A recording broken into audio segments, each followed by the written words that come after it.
আপনি ওইভাবে তাকিয়ে আছেন কেন? ওরে বাচ্চা, তুই কি ভেবেছিস তোকে থাকার জায়গা দিয়েছি বলে কি আমার মেয়েকেও দিয়ে দেবো? তোর মতো কানাচোদা ছেলের সাথে আমার মেয়ের বিয়ে দেবো? তুই ভাবলি কি করে? কিন্তু কাকু আমি তো খুব ভালো ছেলে, বলুন। আপনার দোকানে সমস্ত কাজ করি। দোকানের সমস্ত কাজ করিস, বাল ছিড়িস। শালা বামুন হয়ে চাঁদে হাত দেওয়ার স্বপ্ন দেখিস। রাস্তা থেকে তুলে এনে আমার দোকানে কাজ দিয়েছিলাম বলে আজ বেঁচে আছিস রে হারামজাদা, না হলে কবি না খেতে পেয়ে মারা যেতিস। দিয়েছেন তো একটা কন্ডমের দোকানের কাজ, আবার কথা বলছেন। ওরে বাচ্চা, ওটা কন্ডোমের দোকান না, ওটা ফার্মেসি। ওই একই হলো।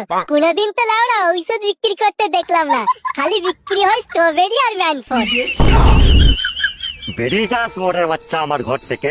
আজ আমার জন্য তুই এই জায়গায় পৌঁছেছিস, আমি না থাকলে তুই না খেতে পেয়ে মরে যেতিস রে হারামজাদা। দূর হ বলছি আমার চোখের সামনে থেকে, জীবনেও এ মুখ হবি না আর।